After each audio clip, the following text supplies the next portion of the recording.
A melodia nos inspira, amém? A melodia inspira o coração humano, não inspira?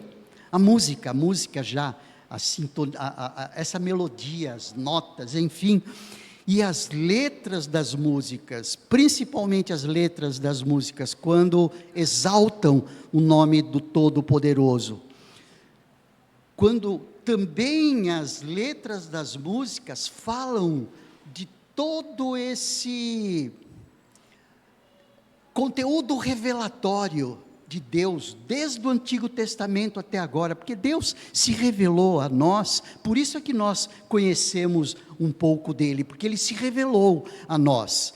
Ele vem fazendo isso de maneira geral, e é mostrado isso lá no livro de Gênesis, nos primeiros 11 capítulos. Depois, a partir do 12º capítulo, a gente começa a ver como Deus começa a se revelar de maneira específica, ou seja, ele chama um homem, Abraão, de Abraão ele levanta um filho, Isaque, de Isaque levanta 2 filhos, Jacó e Esaú, de Jacó ele levanta 12 filhos, mais uma filha, e cada um desses filhos acabam sendo uma das tribos de Israel, um dos agrupamentos de Israel, que depois vão para o Egito, tomam corpo, saem do Egito de maneira maravilhosa.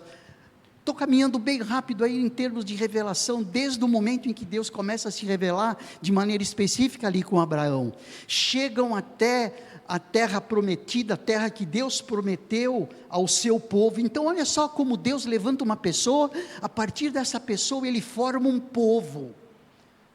É o povo com o qual ele vai se relacionar. Ele vai mostrar conteúdos, ele vai mostrar quem é, ele vai mostrar suas leis, suas regras, como as coisas precisam acontecer, vai mostrar quem ele é, vai mostrar os seus atributos, vai permitir experiências desse povo com ele, experiências de um Deus guardando, experiências de um Deus guiando, experiências de um Deus fazendo maravilhas para preservar esse povo.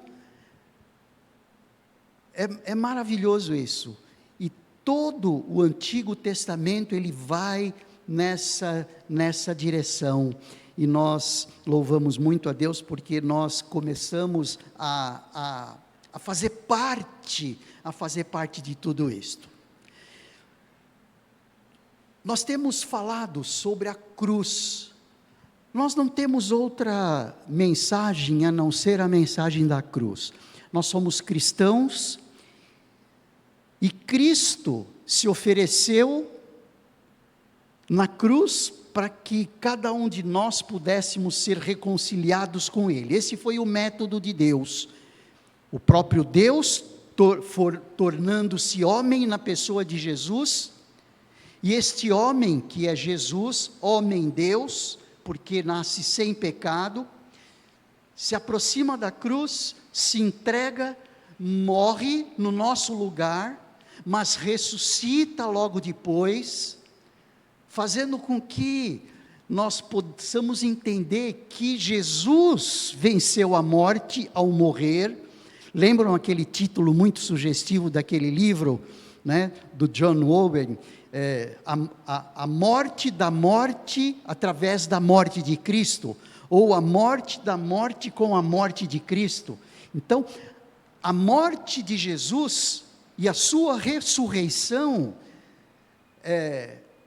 tirou a supremacia da morte, ou seja, a morte não tem mais supremacia sobre o ser humano. Da mesma maneira como Jesus ressuscitou, ele prometeu que nós iríamos também ressuscitar, dizendo que esse ato de ressurreição dele é as primícias, ou seja, é o primeiro fruto, e nós, quando morrermos e Jesus voltar, nós também ressuscitaremos, ou seja, a morte não nos vencerá, nos neutralizará um pouco de tempo, mas ele não nos vencerá. Tudo isso nós contamos, compartilhamos, e é isso que nós temos que compartilhar. Nós não temos outra notícia a dar, a não ser a boa notícia que é o Evangelho, a boa nova do Evangelho, que é exatamente a cruz que nos salvou, a cruz que perdoou os nossos pecados, a cruz que nos reaproximou de Deus, a cruz que nos dá esperança de vida eterna. Então a cruz ela é muito, muito significativa. Por isso, como Paulo, nós podemos dizer, nós amamos a cruz, não é? E nós temos falado sobre a cruz de Cristo, sobre o sacrifício de Jesus, e hoje eu gostaria de conversar um pouquinho com você, sobre a cruz de Cristo no Antigo Testamento. Opa, pastor, mas Cristo é Novo Testamento? Sim, a cruz é Novo Testamento. Jesus, o prometido, é Novo Testamento, mas ele foi prometido no Antigo Testamento.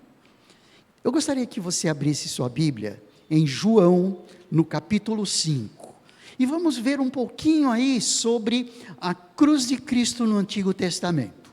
Amém? Olhem só o que Jesus, nessa conversa que ele tem ali com os fariseus, com os sacerdotes, com os religiosos da sua época.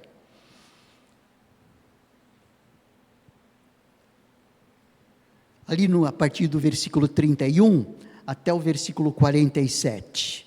O texto diz assim, isso faz parte de uma conversa de Jesus com os líderes judeus.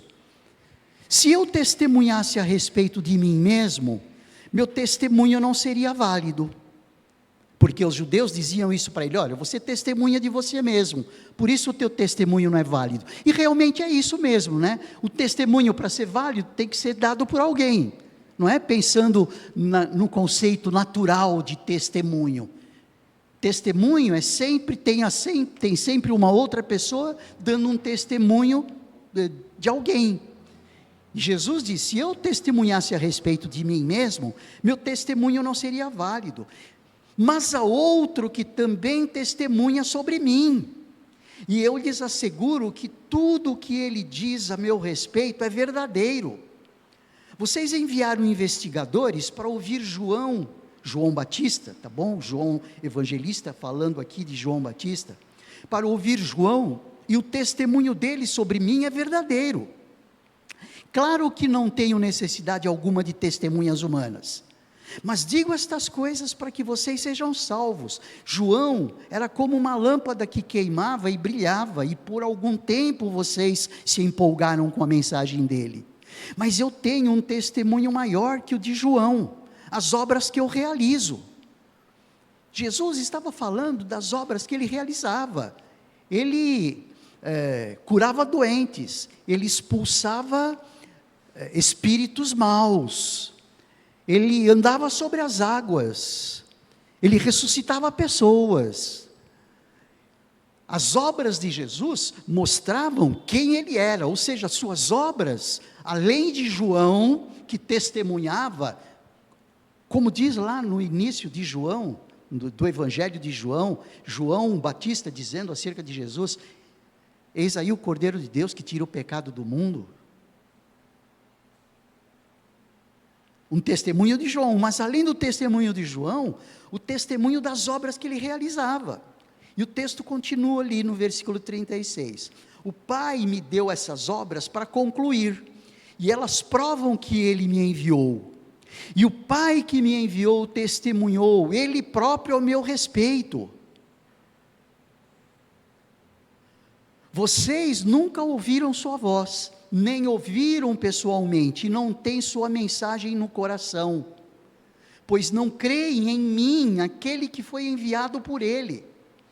Atentem bem para esse versículo 39, quando ele diz, vocês estudam minuciosamente as Escrituras, porque creem que elas lhe dão vida eterna.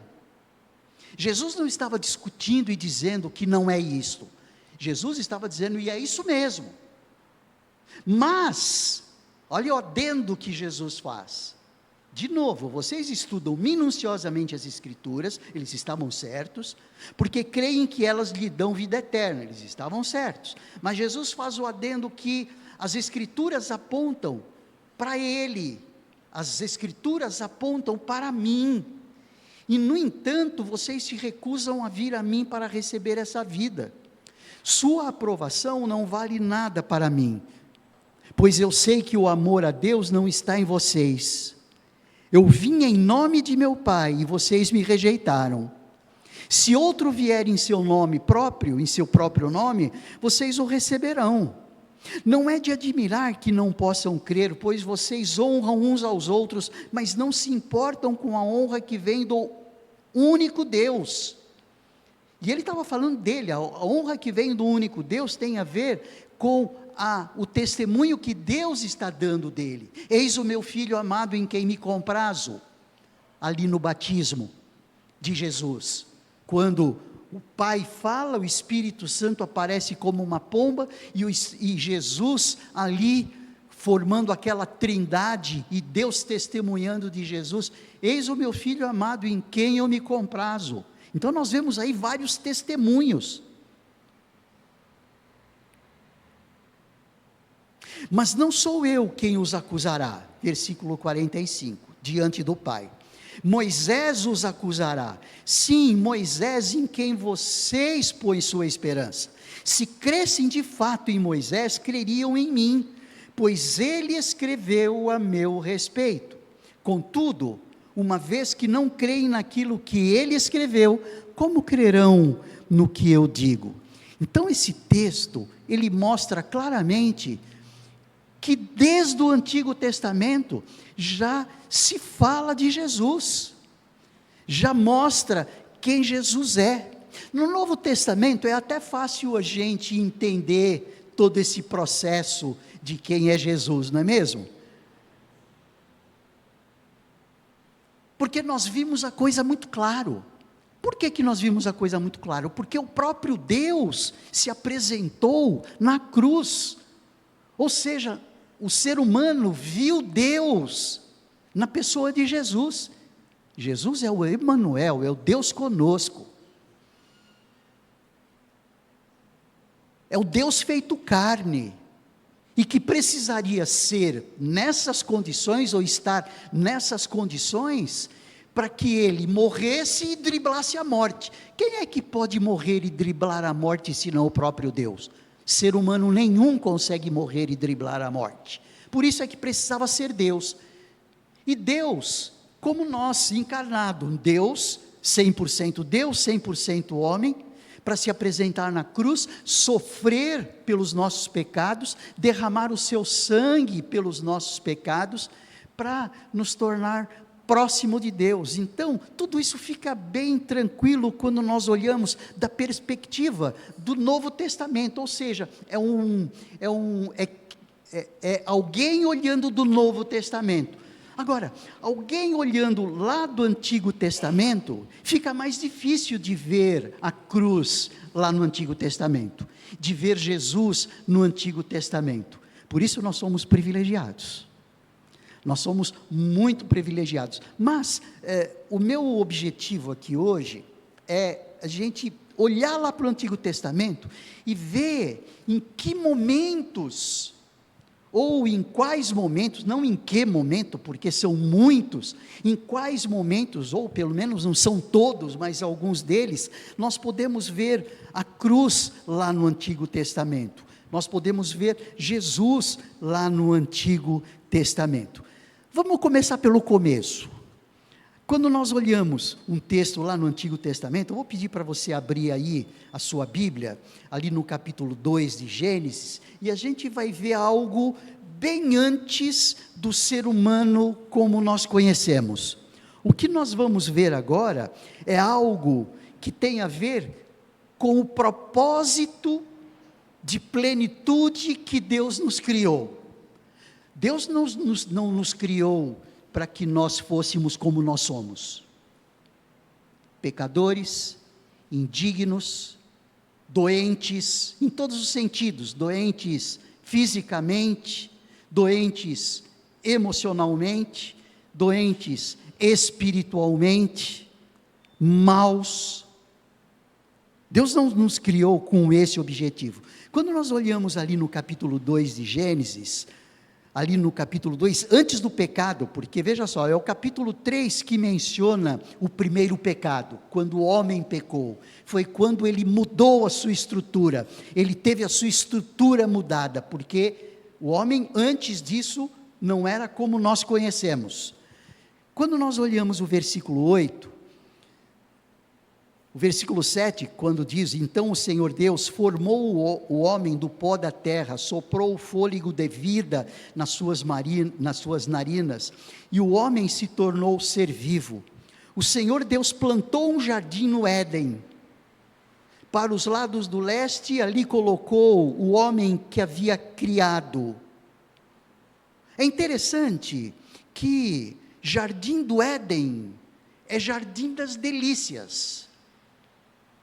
Ou seja, Deus criou o homem para viver no jardim das delícias. É isso que o Senhor Deus criou a mim e a você, inicialmente, para isso, ou seja, para viver plenitude. Então, o propósito de Deus para nós foi um propósito de plenitude.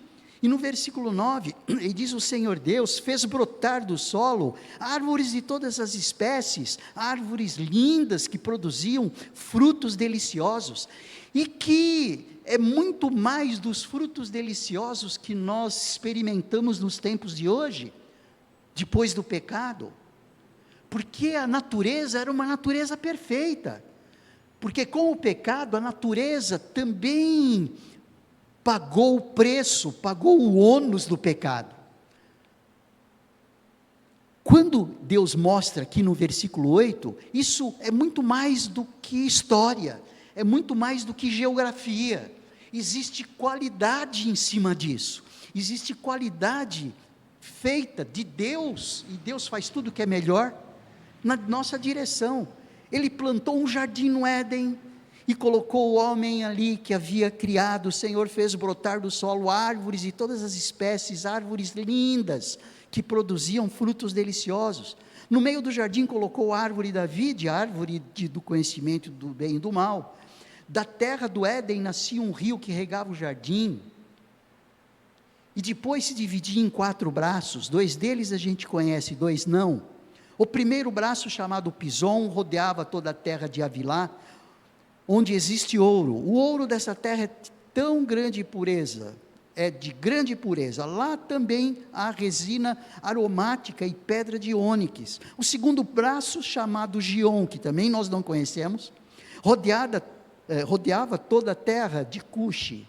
O terceiro braço, chamado Rio Tigre, que conhecemos, corria para o leste da terra da Assíria. O quarto braço era chamado Rio Eufrates, que conhecemos.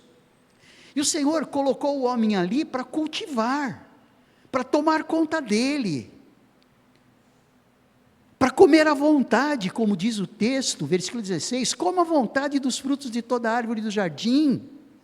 Gente, Deus nos criou para plenitude.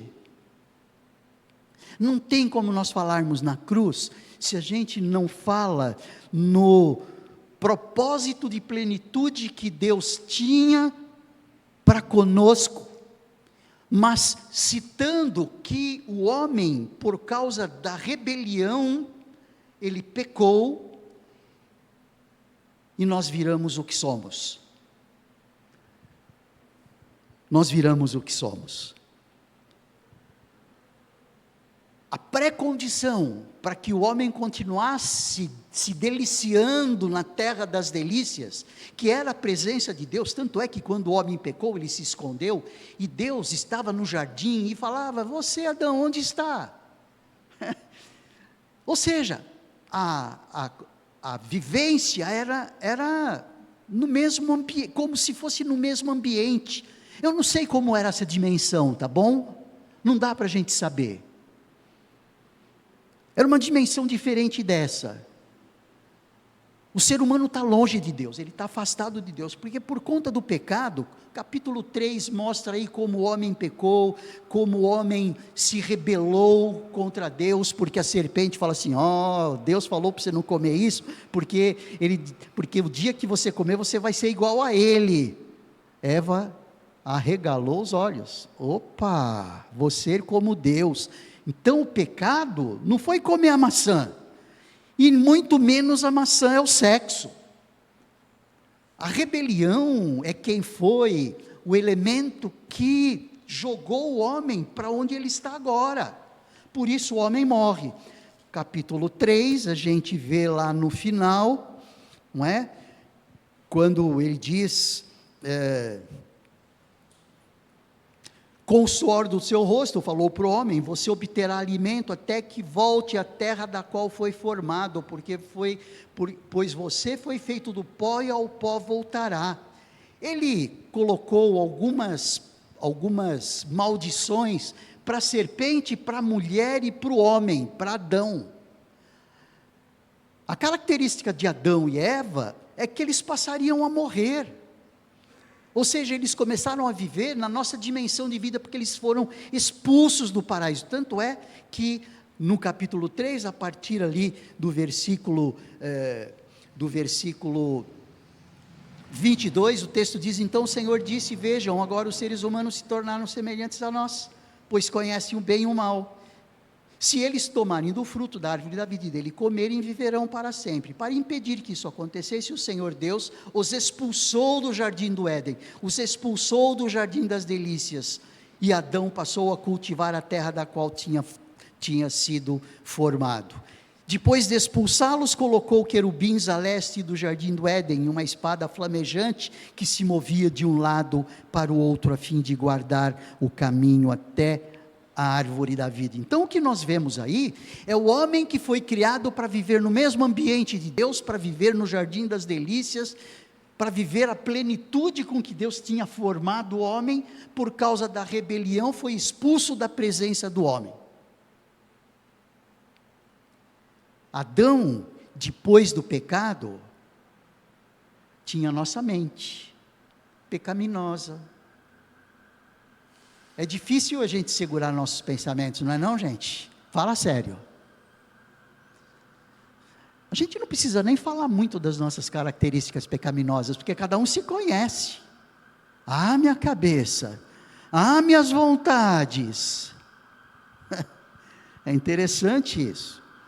Muito bem, só que Deus, Ele já mostrou a cruz, logo depois, no capítulo 3, logo depois do pecado, quando Ele coloca uma maldição para a serpente, Ele diz assim, farei que haja inimizade entre você e a mulher, entre a sua descendência e o descendente dela, ou seja, farei que haja inimizade entre a serpente e a mulher, entre a descendência da serpente e o descendente da mulher. Ele, ou seja, o descendente da mulher, lhe ferirá a cabeça, e você lhe ferirá o calcanhar. Apontando para quem? Para a cruz. Porque foi na cruz que Satanás judiou ou machucou o calcanhar do descendente da mulher, mas o descendente da mulher esmagaria a cabeça da serpente. Foi ali que a morte morreu, foi ali que o mal foi vencido, foi ali que a serpente foi vencida. Veja, no início, logo depois do homem ter pecado, antes de Deus pronunciar as maldições contra o próprio homem, antes do próprio Deus dizer o que o homem ia viver. Então nós vemos a cruz logo aí.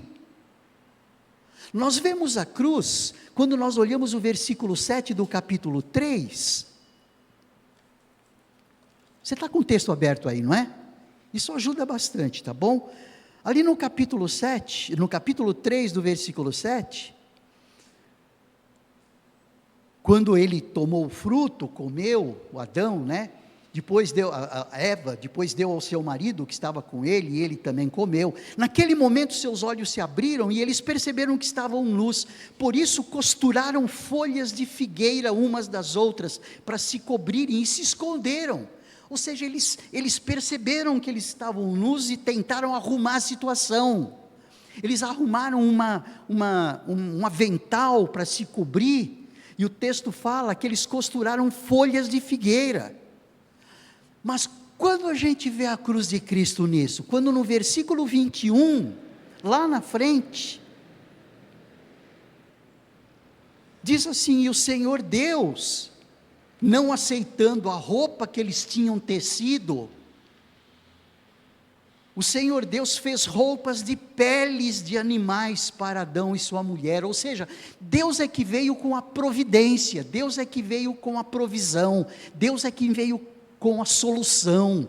Deus disse assim: você não é competente para buscar solução para o seu problema, eu é quem dou solução para o seu problema, e o seu problema será resolvido no desenvolvimento disso, porque quando ele dá aqui uma roupa de pele, quando ele faz uma roupa de pele de animais para Adão e Eva, pressupõe-se de maneira muito lógica que algum animal foi morto para cobrir a nudez do homem. Gente, olha só que plano maravilhoso isso.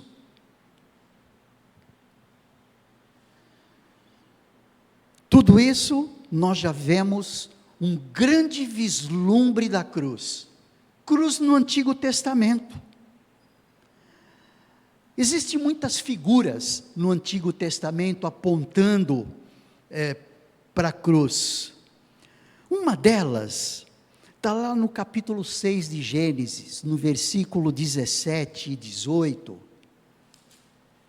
Veja só, revelação de Deus progressiva, passo a passo, revelação geral ainda. Capítulo 6, versículo 17 e versículo 18, quando o texto diz assim: preste atenção, em breve cobrirei a terra com o dilúvio que destruirá todos os seres vivos que respiram. Tudo o que há na terra morrerá. Com você, porém, firmarei minha aliança. Portanto, entre na arca com a sua mulher. Falando para Noé isso, não é para Adão mais, tá bom? Lá na frente, nós já caminhamos, tá bom? Nós já caminhamos, nós não estamos no capítulo 3 já mais, estamos no capítulo 6, onde a corrupção da raça humana já começou a ficar cada vez mais perceptível.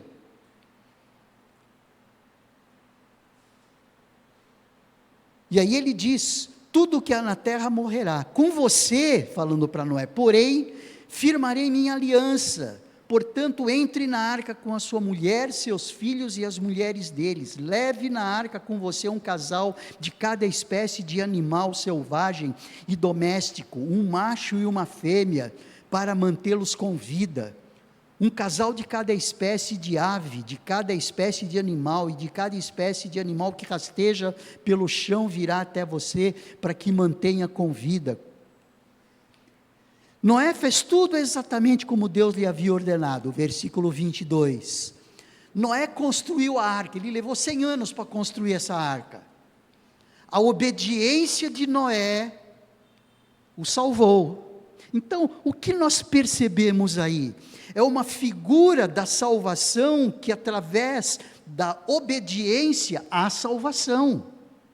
Não, porque através da desobediência houve a morte, mas através da obediência houve salvação. Então, a arca de Noé, porque ele creu, e quem crê será salvo, porque o texto diz: porque estou para derramar águas em dilúvio sobre a terra, para consumir toda a carne em que há fôlego debaixo dos céus, tudo o que há no céu perecerá, e fez uma aliança com Noé, ou seja, a obediência de Noé, a aliança, e a arca como algo que se destacou. E o que se destacou na arca? Obediência.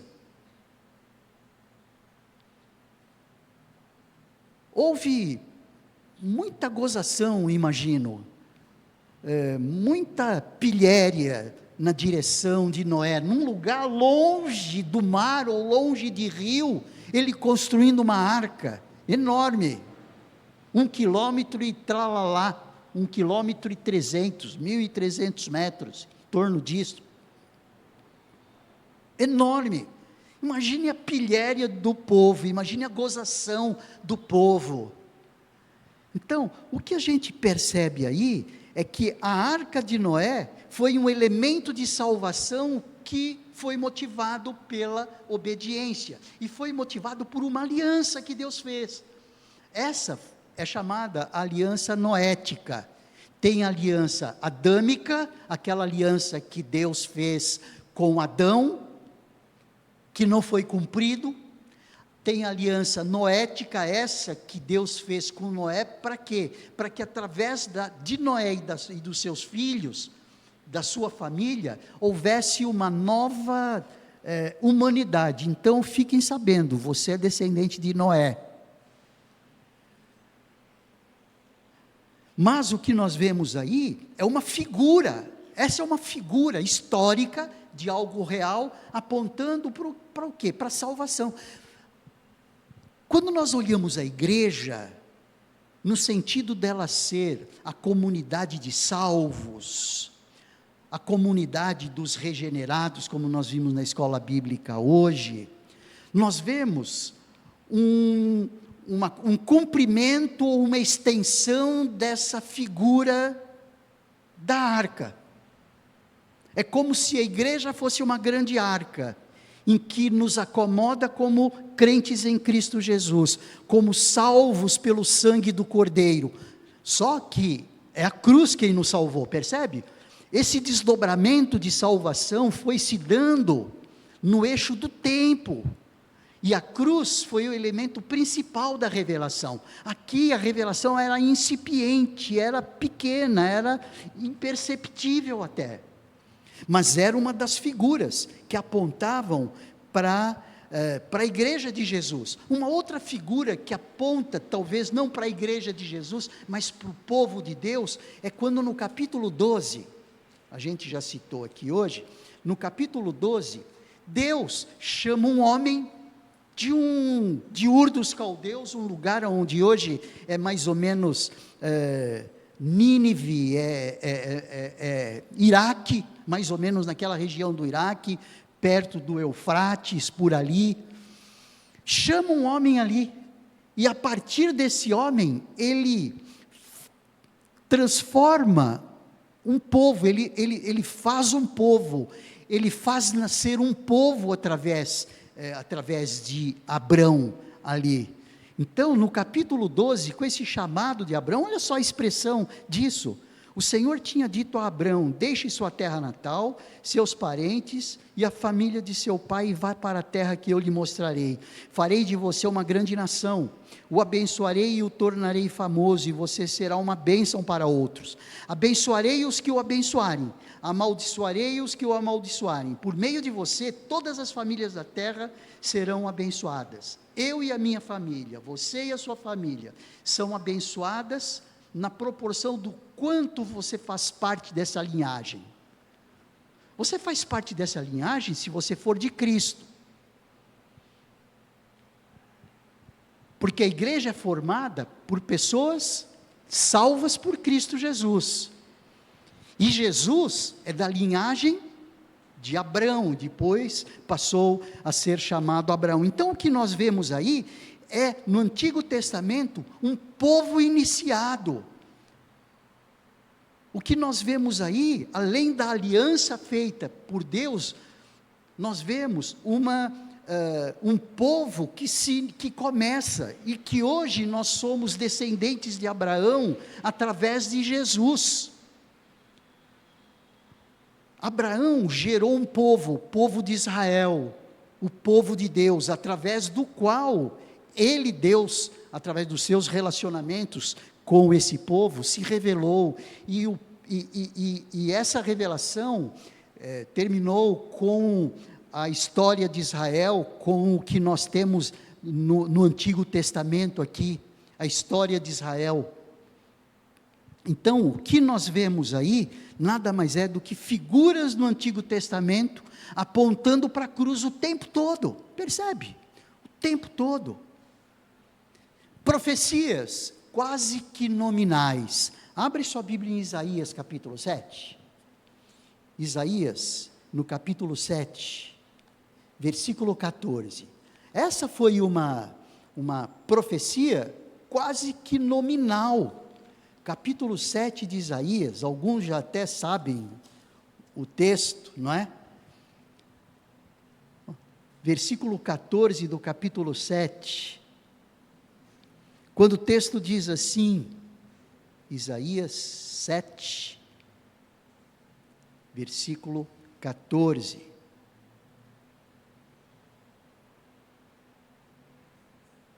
Por isso, o Senhor mesmo lhes dará um sinal.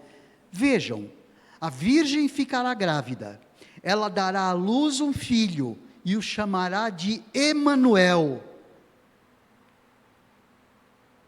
Interessante isso, aponta para quem?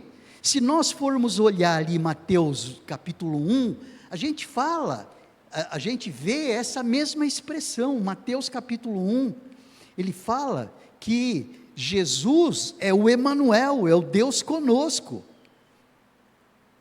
Mateus capítulo 1, versículo 19, versículo 20.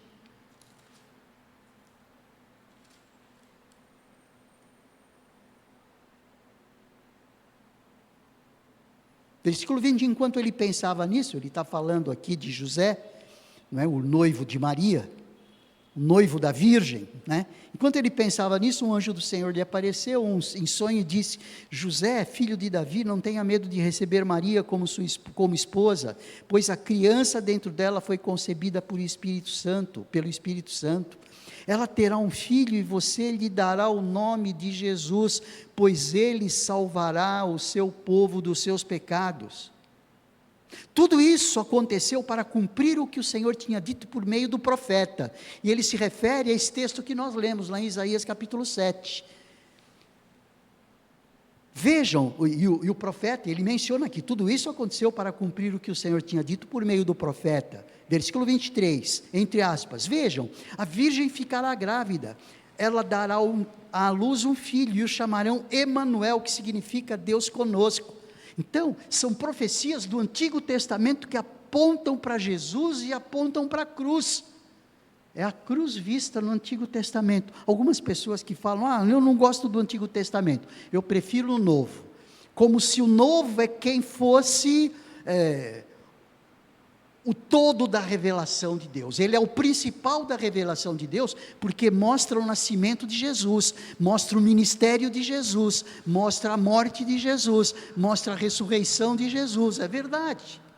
Mas tudo isso já foi profetizado lá no Antigo Testamento. E quando nós olhamos para Isaías capítulo 53, gente, nós estamos tentando mostrar aqui a cruz no Antigo. Olha só, vamos lá para Isaías 53. Isaías é chamado profeta evangélico, principalmente por causa deste capítulo 53 aqui. Esse capítulo 53, ele aponta para Jesus de uma maneira impressionante. Olha só o que ele diz ali no capítulo 53.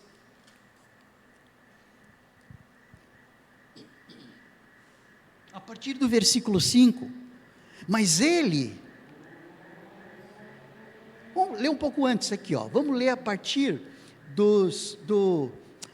deixa eu ler a partir do versículo 1, para a gente tomar pé da situação. Quem creu em nossa mensagem, Isaías está dizendo aqui, a quem o Senhor revelou o seu braço forte, meu servo cresceu em sua presença, como tenro, broto verde, como raiz em terra seca, não havia nada de belo nem majestoso em sua aparência. Ele está falando de Jesus, tá bom? E a gente vai perceber isso logo logo. Nada de majestoso em sua aparência, nada que nos atraísse. Foi desprezado e rejeitado, homem de dores, que conhece o sofrimento mais profundo, Demos as costas para ele, desviamos o olhar e ele foi desprezado e não nos importamos. Apesar disso, versículo 4, foram as nossas enfermidades que ele tomou sobre si, e foram as nossas doenças que pesaram sobre ele. Pensamos que seu sofrimento era castigo de Deus, castigo por sua culpa, mas ele foi ferido por causa da nossa rebeldia, e esmagado por causa de nossos pecados, sofreu o castigo para que fôssemos restaurados, e recebeu açoites para que fôssemos curados. Todos nós nos desviamos como ovelhas, deixamos os caminhos de Deus, para seguir os nossos caminhos, e no entanto o Senhor fez cair sobre ele o pecado de todos nós.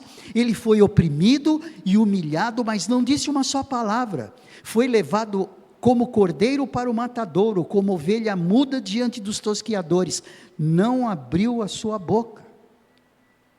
Um pouquinho mais à frente, a metade do versículo 8, mas ele foi ferido mortalmente por causa da rebeldia do meu povo, não havia cometido nenhuma injustiça. Claro, Jesus era santo, era sem pecado, ele não estava morrendo por causa do seu pecado, ele estava morrendo por causa do nosso pecado.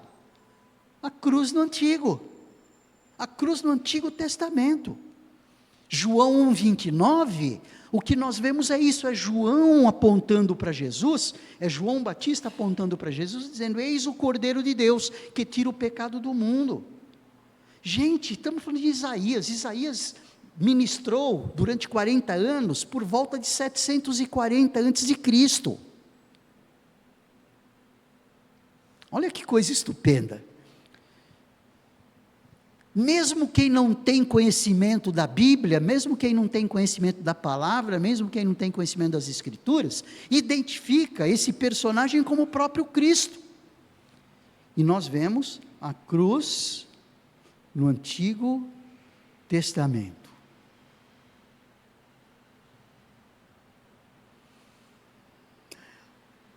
Tem muitos outros.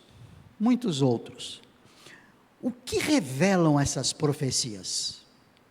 Veja só, o que eles revelam, pelo fato de nós estarmos falando, vamos aí fazer aí uma estimativa, quando falamos em Abraão, não vamos nem para Noé, tá bom? Mas quando nós estamos falando de Abraão, nós estamos falando por volta de 1780, 1800 antes de Cristo, ou seja, 3.800 anos atrás. Estamos falando em todo o povo de Israel que se desenvolveu desde 1780, com a chamada de Abraão, até a formação do povo lá na terra prometida, com Davi 1000 anos antes de Cristo, com Isaías 740 anos antes de Cristo, com Jeremias profetizando 609 antes de Cristo, com Neemias, com Esdras por volta de 540, 450 antes de Cristo. O que nós percebemos? Nós percebemos que existe um Deus costurando a história, revelando-se, um Deus tecendo a história, se revelando no dorso da história de Israel. Quando nós olhamos a história de Israel, nós vemos exatamente isso, nós vemos Deus se comunicando com Israel, Deus se revelando a Israel, Deus exigindo, fazendo uma aliança com Israel, e toda aliança tem efeito de resposta, ou seja, tem que ter cumprimento. Se alguém faz uma aliança com você, você precisa cumprir a aliança, na proporção, na condição, ou seja, a aliança é cumprida na proporção de você cumprir também a sua parte.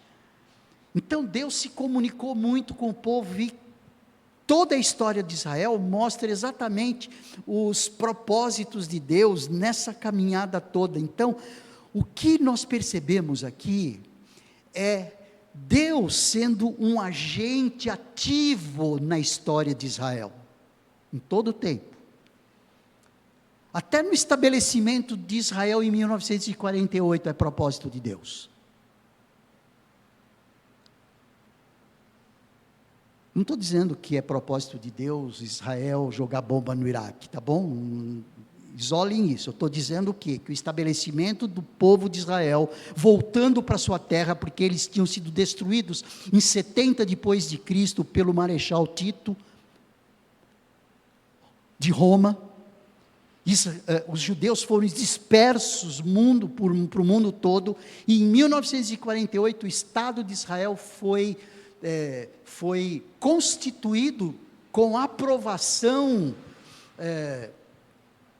de toda a comunidade mundial. Isso é coisa de Deus, isso é coisa de Deus. Então, o que a gente vê aí é Deus costurando uma história com um objetivo claro: resgatar o homem e fazê-lo voltar ao seu propósito inicial. Não a semelhança de Adão, mas a semelhança de Cristo. Então, essa construção toda aqui é para que a gente possa ter essa dimensão de como a cruz de Cristo é vista no Antigo Testamento. A gente colocou algumas delas. A gente pensou algumas delas, mas tem muitas outras que a gente demoraria horas aqui, e não seria oportuno nós fazermos isto. A cruz de Cristo foi a cartada final, foi a revelação mais expressiva de Deus, quando Deus se mostra na pessoa de Jesus. Nós recebemos na nossa dimensão, gente, o próprio Deus, fazendo-se carne como nós, no eixo da história, cerca de 2020 anos atrás. Isso foi real, isso é história, é fato, ninguém contesta. O que contestam é a deidade de Jesus. O que é discutido são elementos interpretativos acerca de tudo isso, que a palavra de Deus é tão clara, que Deus é Deus costurando uma história. Por isso é que nós dizemos que a revelação de Deus, ela é costurada por cerca de 40 homens que escreveram, inspirados pelo Espírito Santo, como Pedro fala em 2 Pedro, no capítulo 1, que a Bíblia é inspirada pelo Espírito Santo, a Bíblia é soprada. Então Deus usou pessoas, para que pessoas escrevessem aquilo que Deus queria que elas escrevessem, a partir da própria história delas, a partir da própria história que elas estavam vivendo. E a partir de tudo isso nós vemos a cruz de Cristo de maneira muito, muito clara. Então a cruz de Cristo não é só um conteúdo neotestamentário. A cruz de Cristo, ela é conteúdo bíblico.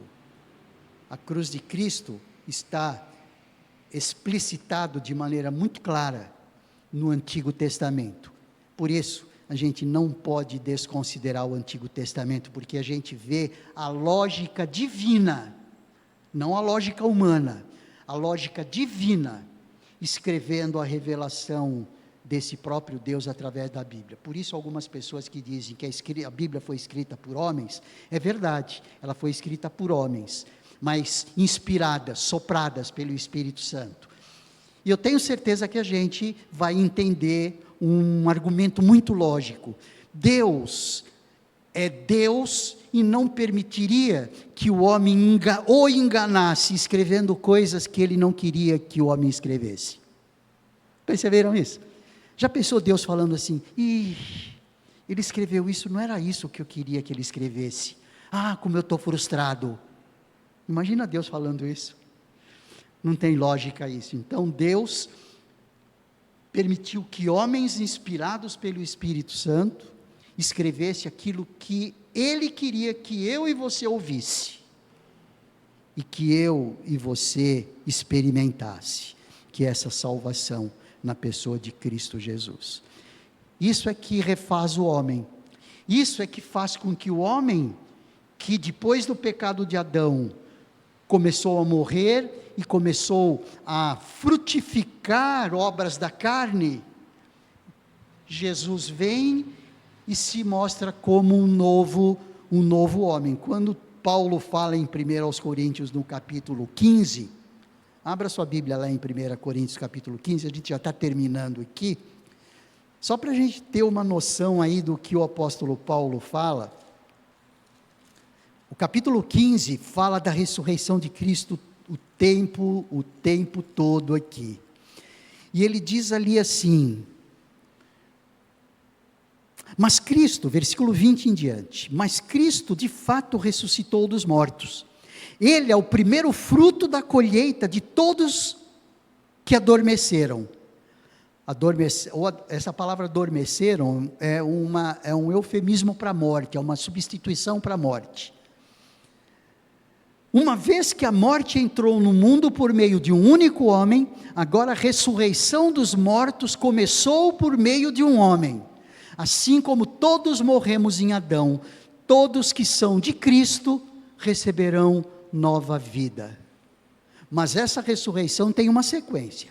Cristo ressuscitou como o primeiro fruto da colheita, e depois todos os que são de Cristo ressuscitarão quando Ele voltar. Então, Adão é a amostra do homem pecador, e Jesus é a amostra do homem perfeito.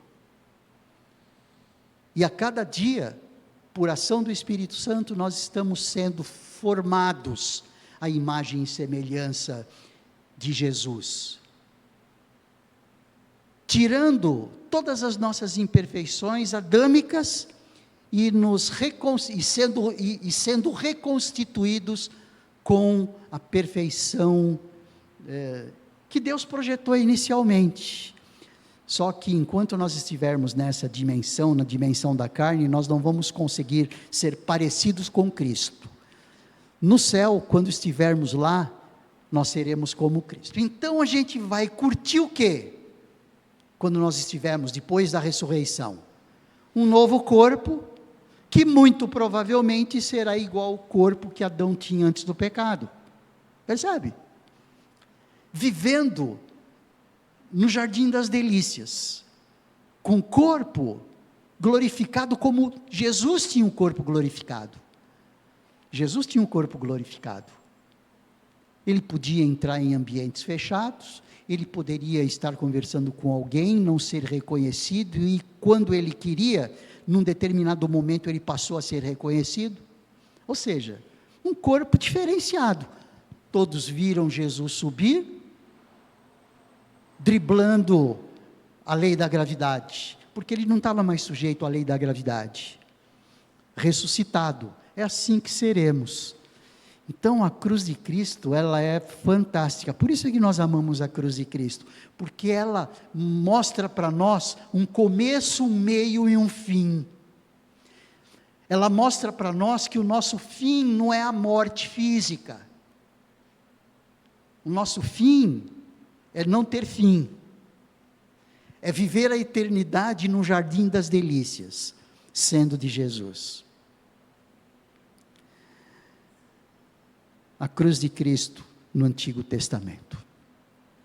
A gente vai continuar falando sobre a cruz de Cristo, porque não existe assunto melhor para o cristão do que a cruz de Cristo, viu, Getúlio? Não tem. Feche os seus olhos, vamos orar. Senhor Deus, como nós nos alegramos com a cruz de Cristo, mesmo sabendo que ela foi instrumento de tortura, mesmo sabendo que ela foi instrumento de vergonha, mesmo sabendo que ela foi instrumento de ignomínia, de desprezo, porque ela garantiu para nós a salvação, ela garantiu para nós um retorno aos teus propósitos, mesmo que isso seja feito daqui a um tempo, porque sabemos que estamos sendo reconstruídos, estamos sendo reformatados, não a imagem de Adão, mas a imagem de Cristo. Obrigado, ó Deus, por essa experiência que temos vivido como cristãos, vivendo esse tempo de santidade, esse tempo de santificação ao melhor, esse tempo de crescimento, esse tempo em que cada vez mais estamos, cada vez menos parecidos com Adão e mais parecidos com Cristo. Menos imagem de Adão e mais a imagem de Cristo.